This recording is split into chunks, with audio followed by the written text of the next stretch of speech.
సమీర్ గారు, మీరొస్తుంటే చిలకలూరు చింతామణి పాటేశారేంటి? అది నాకు అర్థం కాలేదు. నాకు కూడా అది వేసిన వాళ్ళని అడగాలి. ఎలా ఉంది సరైనోడు? నిజంగా ఇక్కడ ఎంతమంది రెండోసారి కన్నా ఎక్కువ చూశారో చేతులెత్తండి. వామ్మో,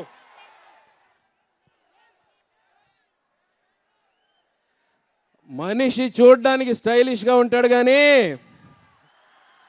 టెర్రరిస్ట్ కన్నా డేంజరస్. వాడు చెప్పే న్యాయం కోర్టులో ఉండదు, వాడు కొట్టే షాట్లో ఉంటుంది. పొలిటికల్ లీడర్ అయినా సరే, రౌడీ షీటర్ అయినా సరే, లా అండ్ ఆర్డర్ అయినా సరే, ఢీ కొట్టాలన్నా పడగొట్టాలన్నా వాడే సరైనడు.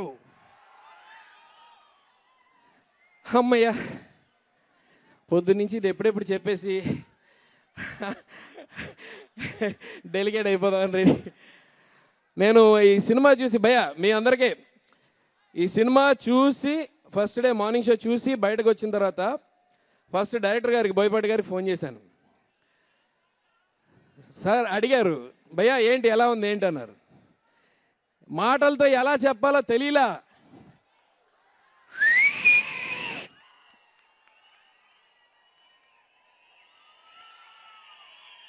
ఇలా చెప్పాను.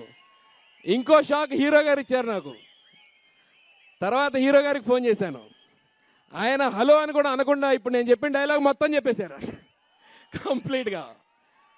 That is Sarrainodu. ఇంకో విషయం, ఈ సినిమాలో ఫైట్ చేసినప్పుడు చెయ్యి విదిలిస్తాడు చూడండి. ఆ షాట్ చూసినప్పుడు లైఫ్లో ఫస్ట్ టైం అమ్మాయిగా పుట్టుంటే బాగుంది అనిపించింది నాకు. ఎక్స్ట్రాడినరీ. ఈ సినిమాలో నాకు ఇంత మంచి అవకాశం ఇచ్చినందుకు బోయపాటి గారికి చాలా చాలా థ్యాంక్స్ సార్, అల్లు అరవింద్ గారికి చాలా చాలా థ్యాంక్స్ సార్, బన్నీ గారికి చాలా చాలా thanks sir. Thank you very much. మళ్ళీ వస్తా.